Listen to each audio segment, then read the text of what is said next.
Tennessee hills.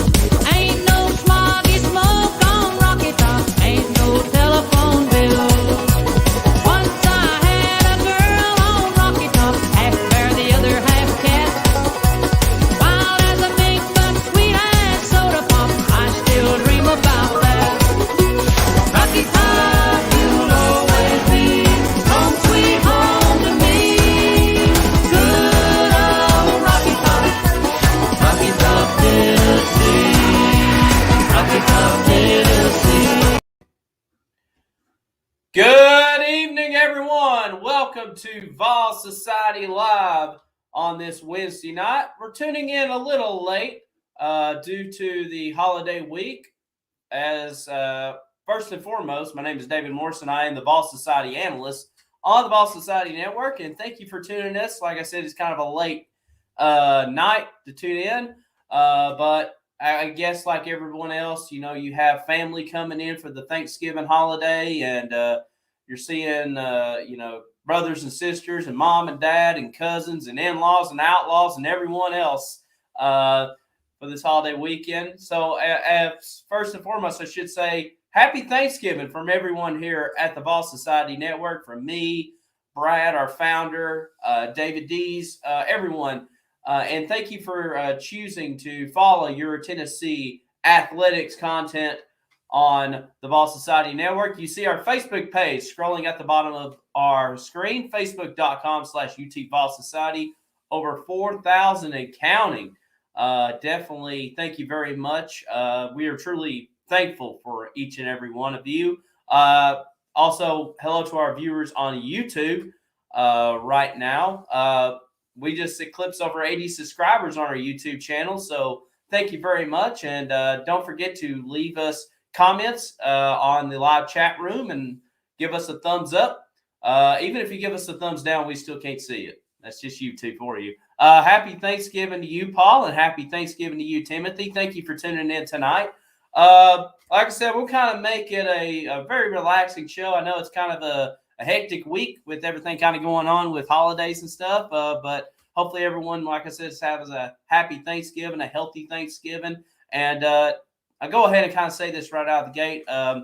Also, keep in mind tomorrow, for those who may not have a quote-unquote happy Thanksgiving, particularly those who may not have big families, or kind of a tough time of the year for folks, especially over the last year. So definitely keep them in your thoughts and prayers tomorrow. Plus our military all around the world and our first responders. My brother is an EMT, so he is going to be working the holiday. So definitely think about our first responders tomorrow, who's keeping us safe so that we can enjoy this holiday season. All right, let's go ahead and dive into the show. Like I said, don't forget to leave us comments in our Facebook page and on our YouTube channel. I have the live chat on our StreamYard, so I will definitely check in and answer your questions if need be and your comments. But let's recap Saturday's game against South Alabama. A big win for the Big Orange, 60-14, the final score. And we kind of expected this to happen on Saturday. Just like I said, to finally get to that fifth win and then try to get to that sixth win, which makes us bowl eligible. And Tennessee went out there and did it. This game was just, it was all Tennessee for the most part. Probably the only negative thing for the Tennessee that we ran into is some of the special teams plays. Started with the fake punt with South Alabama, and then they started the second half of the onside kick. So we really need to clean up our special teams. It's really kind of hindered us for the most part this season. But then again, on the opposite side, Velvis Jones Jr. didn't win Special Teams Player of the Week, especially that big, 97-yard kickoff return for a touchdown right after, South Alabama got on the board for the first time tonight. Some stats throughout the evening. Hendon Hooker, once again, had another fantastic game. 17 for 20 for 273 yards, 2 touchdowns, no interceptions. And then on the ground tonight, he had 7 carries for 21 yards, and he also found the checkerboard end zone that evening. So, like I said, Hendon Hooker, he is the man. to quote Mike Key from the Titans. It's going to be very interesting to see how he does Saturday, and we're going to dive into more into Hendon Hooker and his future at UT and what I kind of expect to see happen in the future. And then, also Joe Milton. We'll give a shout out to Joe Milton. He came in and did a little mop-up duty. He was 5 for 7 for 32 yards. He did look like he took a couple of sacks. I already left Neyland Stadium by the time he got in there. And then Gaston Moore actually came in and played a little quarterback, threw a couple of passes, 2 for 2 for 6 yards in that game. Tennessee ran the ball very well Saturday night, 43 carries for 250 yards. Jalen Wright led the way with 13 carries, 83 yards, and a touchdown. Jabari Small found the end zone a couple of times on 11 carries for 73 yards. And then Lynette Whitehead did a very nice job, 6 carries, 60 yards, and a touchdown, which equals to 10 yards per carry. So, like I said, Tennessee doing a great job running the football on Saturday. Receiving-wise, we mentioned Velvis Jones Jr. had a fantastic game in special teams, but he had a nice game receiving for 6 catches for $103.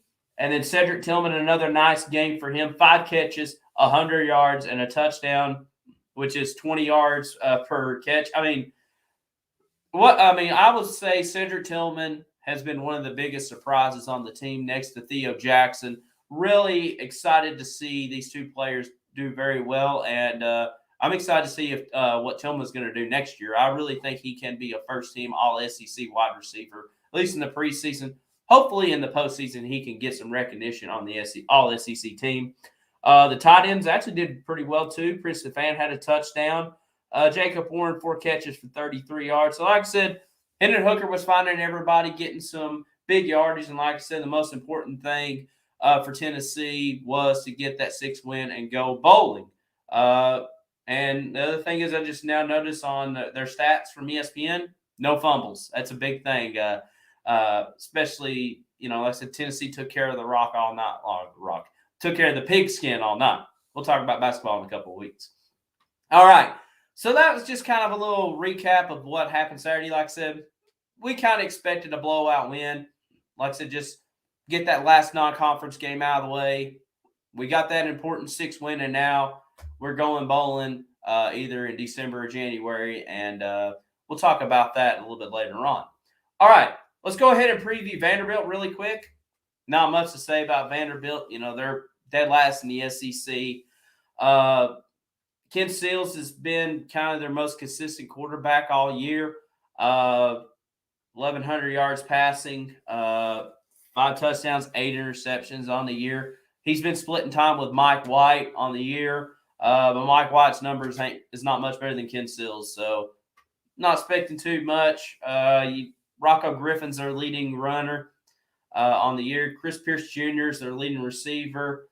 This is going to be kind of similar to, in my opinion, the South Alabama game. I expect Tennessee to put up a lot of big numbers. As a matter of fact, I read today or the other day that Tennessee needs only 64 more points to break the single season scoring record. And it just shows how much Josh Heupel's offense has really played dividends to that up-tempo offense, 3 plays per minute, picking up good chunks of yards all the way. I definitely think we can get close to that. And I'll go ahead and give you my score prediction. I'm going to go Tennessee 59, Vanderbilt 7. I think this is just going to be a good old dog whipping on the Commodores. 59-7 will be my prediction. I expect Hendon Hooker to have a big game, and I expect our seniors to have a nice send-off as their final game at Neyland Stadium. And, we're talking about stats and stuff. Let me pull Tennessee back up here on my other computer. And I was doing a little research here, kind of comparing, Josh Heupel's offense compared to Jeremy Pruitt's, which is basically night and day in general. Let me pull it up here. So, like I said, up-tempo offense compared to more of a traditional offensive set. But I just wanted to see, the progression of the numbers of what this Tennessee team has done from 2021 compared to the last couple of years. Now, granted, last year was a COVID season, and we only played, was it 8 games, something like 10 games, 10 SEC games last year. So yeah, and then the extra 4. So right now, you look at Hendon Hooker. Hendon Hooker on the year has over 2,400 yards passing, 24 touchdowns, only 3 interceptions on the year. And we talked about his QBR, just off the charts at 183.4, which I believe now leads all college football, next to Bryce Young at Alabama. I mean, just crazy numbers to see. And you compare it to what Jared Garantano ran last year. Like I said, now Garantano was splitting times between Harrison Bailey and JT Shrout. Garantano in 2020 threw for just 1,100 yards, 6 touchdowns and 4 picks in 10 games. And then when he was splitting time between Brian Maurer and JT Shrout in 2019, he just got to 2,158 at the end of the season, which included the bowl game against Indiana. 16 touchdowns compared to 8 picks. So, like I said, Hendon Hooker has really blown out those numbers too. The running backs, right now, Tyjon Evans still leads the team in rushing, although I don't expect him to play the rest of the year. He hasn't played the last few weeks, and who knows what the future kind of holds for Evans. But I think, like I said, Jabari Smalls just, to do my math correctly, like 11 yards away from passing that, and I think he'll definitely get there. But, still, you have 2 running backs that has went over 500 yards. Eric Gray actually had pretty good numbers last year. He went 772, and Ty Chandler was like 456. But your top 4 rushers on the year, or at least your top 3 rushers on the year, has went over 450 yards on the year. Tyjon Evans, Jabari Small, and then Hendon Hooker, obviously, is going to run the ball and be a dual threat guy. But the touchdowns are really interesting, too. Like I said, last year, Eric Gray and Ty Chandler only had 4 touchdowns on the ground. And compared to 2 years ago, Chandler had 3 touchdowns, Eric Gray 4 touchdowns, Tim Jordan 1 touchdown. This year, my books are falling off.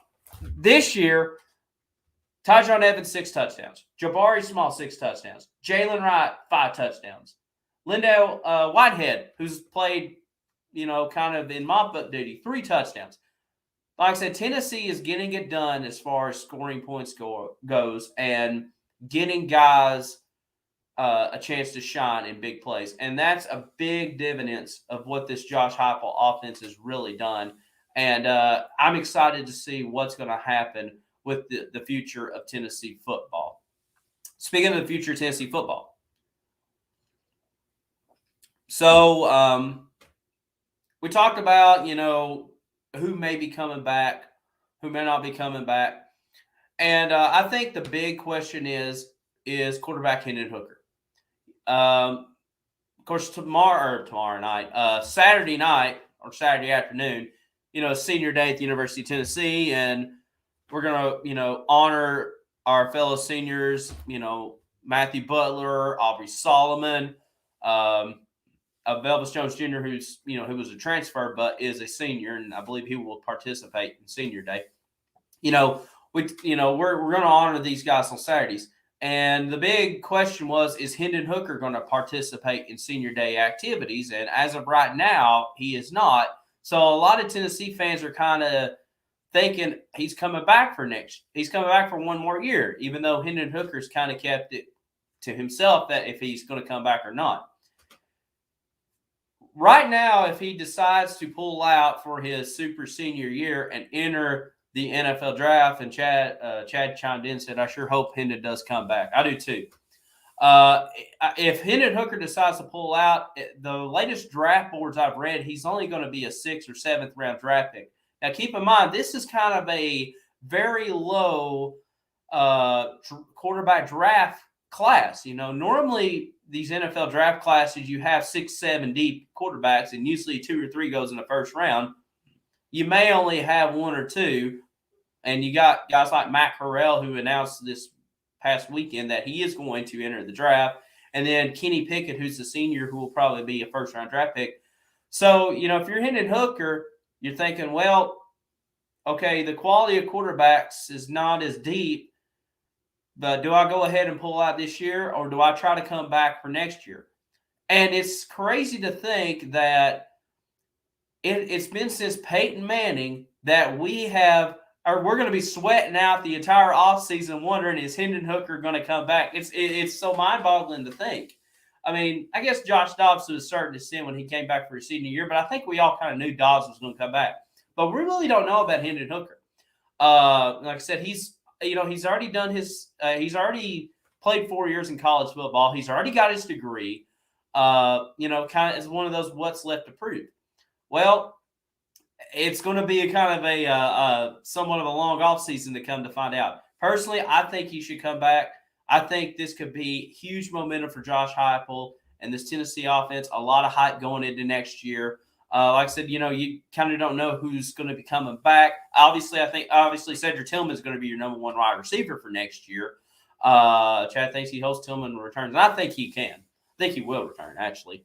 So yeah, it's going to be very interesting to see like who's going to come back, and then who does Josh Heupel get in the transfer portal, and some of the recruits may be coming in. Like I said, the recruits is not flushing in like we kind of hope, but like I said, the transfer portal has basically been an answered prayer for this Tennessee team this year. And with this weekend, Dan Mullen was announced on Sunday that he was let go at the University of Florida, and we're already seeing Florida Gator players hit the transfer portal. So, you kind of, if you're Josh Heupel, you're kind of looking at that too, and recruiting scouts and stuff like that. So it's going to be very interesting. And it's just crazy to think this is probably the biggest question in the offseason since Peyton Manning's decision 25 years ago. And of course, we all knew he came back to Tennessee, but it's just how much Hendon Hooker has really won over this fan base. And he didn't even play a full season. He came in the Pitt game, which was the second game of the year. But he's really won over the fan base. And it's going to be very interesting to see how he does. Had a question on YouTube. Who from Florida has already jumped? I can't remember names right off the top of my head, but I know I've read there was maybe one or two wide receivers and a couple of defensive players. I didn't really get to pull it up, but I just kind of read it throughout the week. But as far as playmakers go, nobody really kind of stood out. Chad says, I think we will end up finishing pretty good. And I do too. But like I said, this is going to be very interesting to see what's going to happen.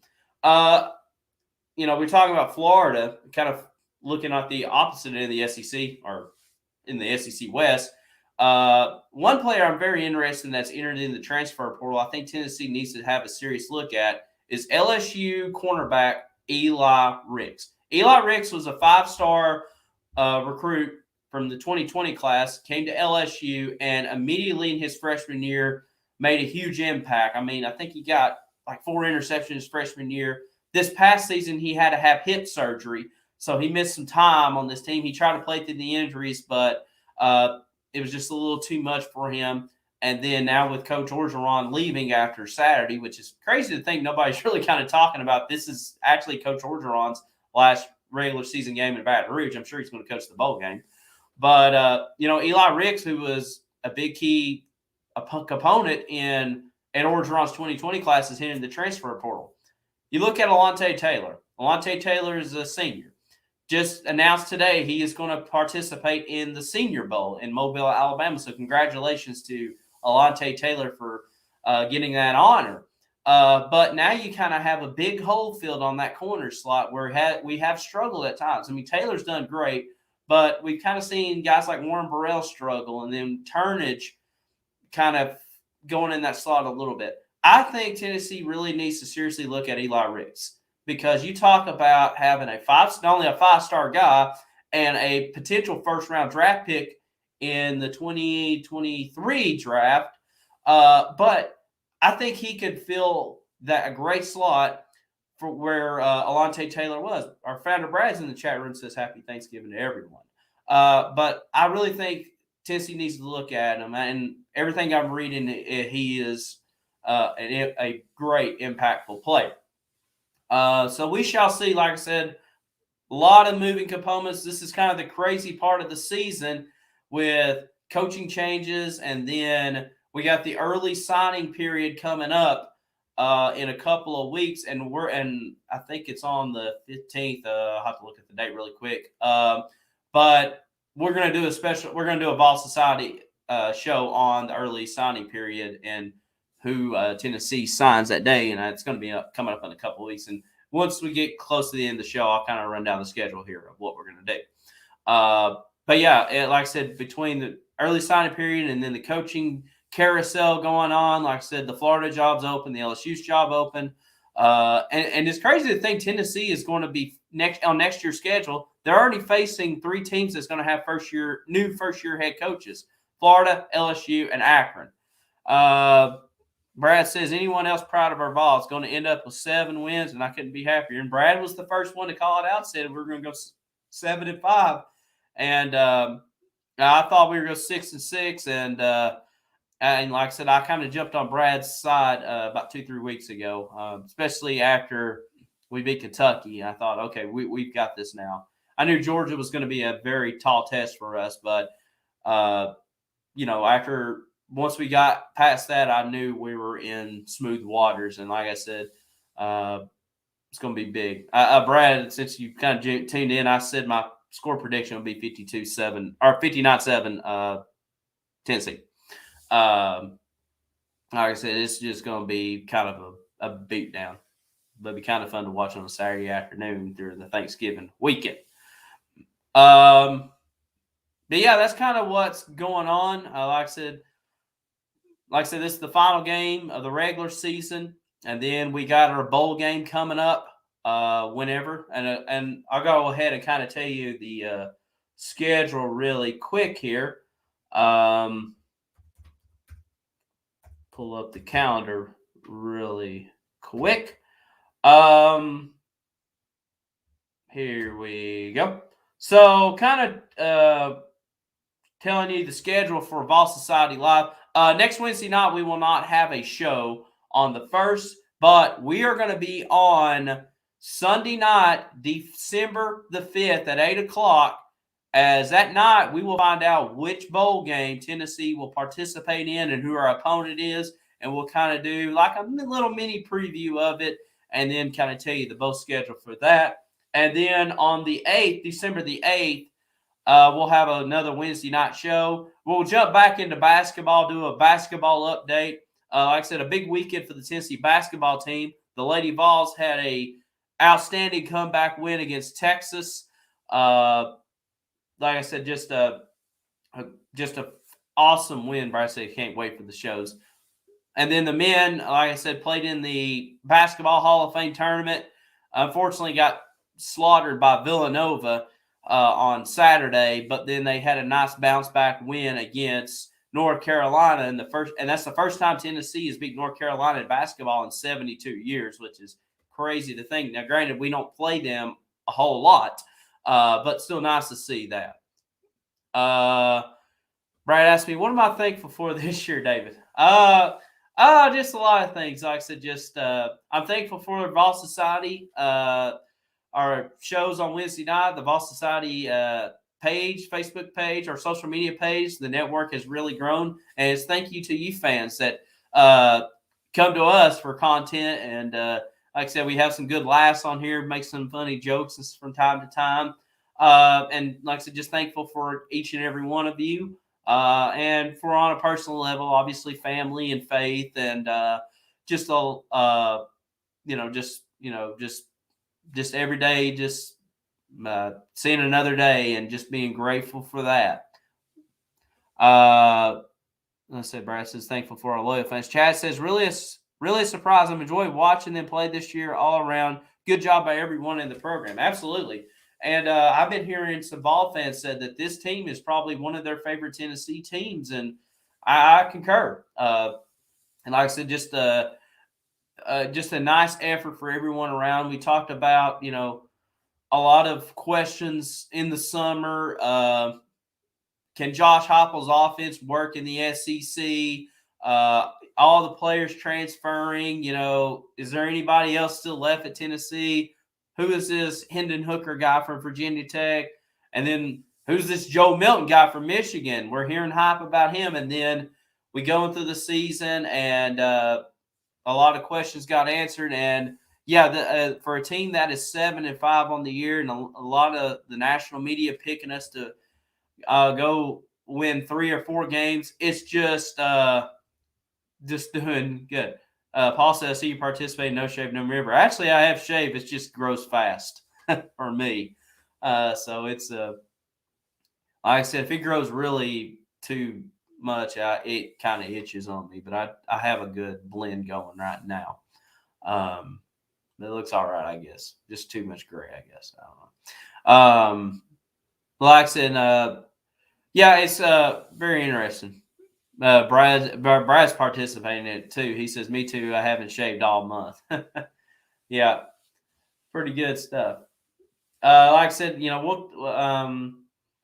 I said, what else are y'all thankful for our fans? Like I said, this has been a very fun team to watch. Like I said, I can't wait to put a whooping on Vanderbilt, and then find out which bowl destination we're going to. Seems like a lot of the bowl predictions now are kind of shifting more towards the Music City Bowl, playing either Minnesota or Penn State. Chad says, I'm a 48-year-old with great peach fuzz. Yeah. We get a little gray from time to time. I actually turned gray a lot sooner than probably where I should have at my age, but it is what it is. And then Paul says, heck yeah, mine grows a red-orange colors. So it's meant to be a VFL. Absolutely. Brad says he's thankful for the show. It's been amazing, and a big thank you to me. Well, thank you, Brad. Appreciate it. Like I said, this has been a lot of fun to do each and every week, and we got some more shows coming up. Like I said, we're going to do a Sunday night show on the 5th as we find out which bowl game we go to, and then we'll jump into basketball on December the 8th, and then December 15th that's the early signing day period. So we'll talk about some of the new recruits that already signed their letter of intent to Tennessee, and talk about who's, like I said, just kind of the early Vols signing on. And then December 22nd, probably won't have a show on that day because that's going to be Christmas week, and that's going to be very crazy to try to sign on. But thank you for everybody tuning in on this Wednesday night. Like I said, we kind of had to move the time. Like I said, I have family in this week, and I know Brad's got he's entertaining this week. Brad's just lucky to have me on the team. Well, thank you, Brad.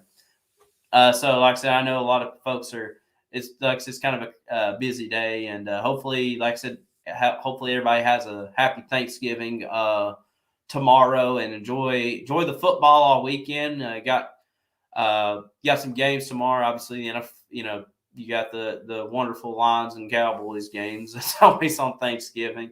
You got the Egg Bowl tomorrow. I think the Mississippi State and Ole Miss is going to be a fun game tomorrow night. Friday, you got a whole menu of games, and then Saturday, rivalry week. Even though it's kind of bittersweet, like this is kind of the last regular season week of the season, but rivalry week is still one of my favorite weeks of the year. Brad says score Saturday, David. 59-7 Tennessee.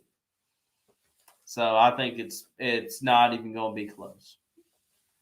By the way, I will not be at Neyland Stadium. Like I said, this just with Thanksgiving going on and family. So there'll be no Facebook stories this weekend. So like I said, just hopefully everybody just enjoys the game. Won't be no pregame coverage from my standpoint. But like I said, just hopefully everybody has a nice restful weekend. Brad says Vandy gets 3 and that's it. Probably so. That'd be nice too. It'd be nice to even get a shutout. But yeah, like I said, this has been a lot of fun this season. Thank you for everybody tuning in for the football perspective, or for the throughout the season. Like I said, still got a couple more football shows to go to wrap up the year. Obviously, we'll do find out which bowl game we go to on that Sunday night, the 5th, and then Early signing recruiting day on the 15th. We'll talk about that. And then depends on when Tennessee plays and in their bowl game. We'll probably do a full dive deep into who they're playing. When was the last time Tennessee had a shutout at Neyland? I think it was Chattanooga, I believe. Let me see. I've got. Let me look here. I think it was like 2018 here. Like I said, I got my preview books from a couple of years ago, looking at some stats from the last couple of years. Let's see here. Yeah, Chattanooga was 45-0 on September 14th, 2019. So it's been a couple of years since Tennessee's had the shutout. I'm trying to actually. Did we shut out Tech this year? Somebody, you can answer that.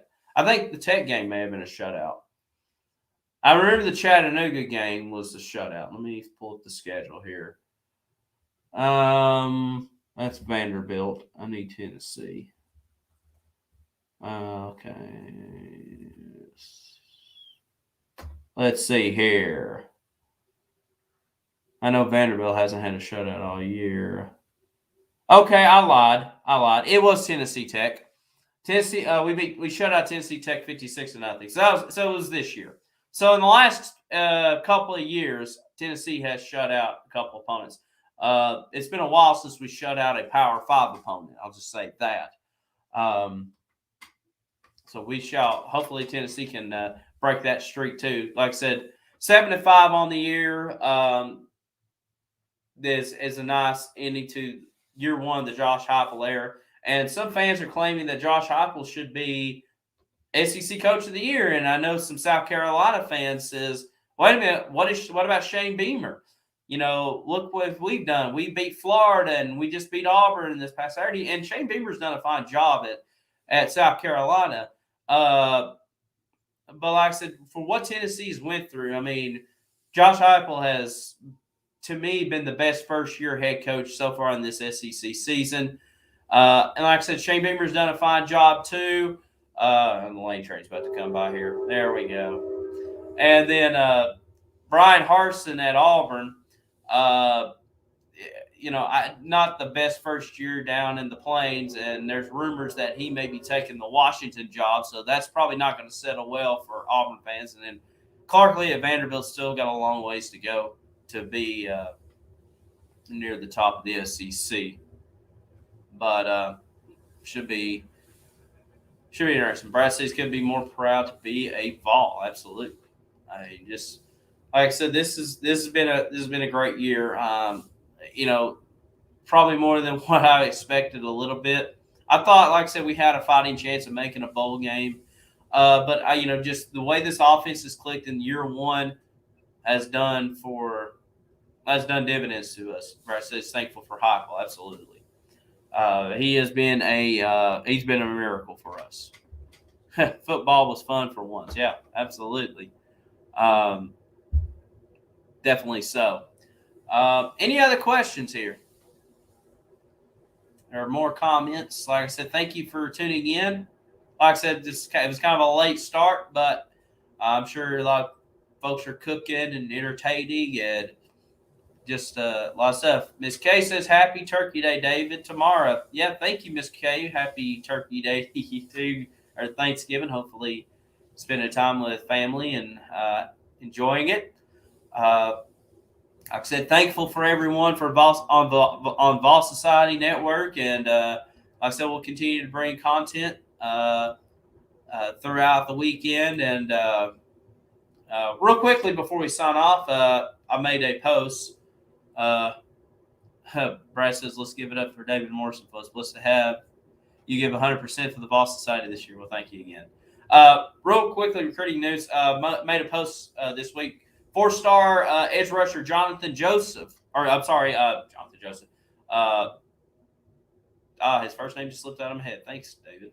Yeah, I didn't give 100% there. Joseph's, the 4-star edge rusher from Kennesaw, Georgia, committed to Tennessee. Not really surprised by that. I kind of expected it. Chad says, great show. Thank you, Chad. Not really surprised Joseph's committed to Tennessee. We kind of expected it, but once again, adding some depth on the defense. You look at what Byron Young has done so far on that edge rush, done a fantastic job. And you throw Young and Josephs in, which I don't know if he'll start day one, but should be a lot of fun. Brad said the next show when will be? It will be Sunday night, December the 5th. So no show next Wednesday night. Kind of take a little bit of a break, but we're going to do a Sunday night show on the 5th. That's the night that we will find out where Tennessee will be playing a bowl game, and then we'll kind of talk about that game, whoever we play that night. It should be a lot of fun. And then that Wednesday night, the 8th, like I said, we'll be back in 2 weeks from now. We'll dive back into basketball for a week. And then the next week will be the recruiting show. So December's kind of getting a little loaded up. Ball Society Live Bowl Preview. Yep. Yeah, that will be that Sunday night. So, like I said, no show next Wednesday night. Miss Kay says she found pictures of me and Brad's babies. Uh-oh. That's interesting, but that's pretty cool. So yeah, it should be a lot of fun. Like I said, enjoy this weekend, and then we're going to take a break on that next Wednesday night, but we'll be back on that Sunday night as we find out not only where Tennessee be playing, but where everybody will be playing bowl games. And of course, the playoffs will be announced. They usually announce the playoffs earlier in the day or in the afternoon, and then the bowl games kind of trickle in throughout the evening. But we should know by when we go live on the air that 8 o'clock that Sunday night where Tennessee will be playing at their destination. So it should be a lot of fun. Where do you think our bowl will be? Everything I'm kind of reading out is the Music City Bowl at Asheville, possibly against Minnesota. Like I said, I kind of am burned out a little bit on the Big Ten teams as of now, but it is what it is. I think, obviously, wherever Tennessee goes, it's going to be a sellout. Excuse me. It's going to be a sellout. They're going to pack it out, obviously, and like I said, I really like our chances, whoever we play. I don't think we're going to get that Tennessee Clemson dream match in Charlotte. Clemson's kind of won a couple in a row, and I think they'll take care of business Saturday against South Carolina. So looks like we're going to avoid the Clemson Tigers this year. Still have a chance to maybe go to Charlotte and play NC State. I've read a couple of bowl projections that we may be doing that. Exactly, Dr. Pepper, folks, official sponsor of the Vols. Exactly. Anyways, like I said, I guess we'll go ahead and kind of wrap it up. Thanks for tuning in. Like I said, kind of a late start, but wanted to do good. Chad says he heard if Louisville beats Kentucky, that could put us in Florida. Oh, that would be really nice if we can get a Florida bowl game. Like I said, I didn't know if they would kind of consider us at 7-5. I know they kind of like teams with a little bit more wins, but you never know. I mean, we played in Jacksonville a couple of years ago and against Indiana, and had a great turnout there. And we played in the Outback Bowl several years ago against Northwestern, so should be good. And like I said, Brad would love to see them in Charlotte. Says Charlotte sounds good to me. Yeah. Should be quite interesting to see. All right, so I guess we'll go ahead and wrap it up tonight. Thanks for tuning in. Once again, happy Thanksgiving from all of us at the Vol Society. Like I said, enjoy your weekend, restful and less stressful weekend. And like I said, no show next Wednesday night, but we will have a show the first Sunday in December, which will be the 5th. That will be kind of our unofficial bowl preview show. And then 2 weeks from tonight, December the 8th, we'll dive back into basketball, get an update on the basketballs and the Lady Vols. Like I said, had nice weekends. Miss Kay says, thanks, David, for such a wonderful job. Thank you. And Brad says, definitely much to be thankful for. Definitely so. All right, we'll go ahead and wrap it up. Thanks for tuning in once again. Have a happy Thanksgiving. And we will talk to y'all in December, the first Sunday in December, as we find out which bowl game Tennessee goes to. So, on behalf of the Vols Society Network, my name is David Morrison. Have a great night, and always go Vols. 40 minutes tonight.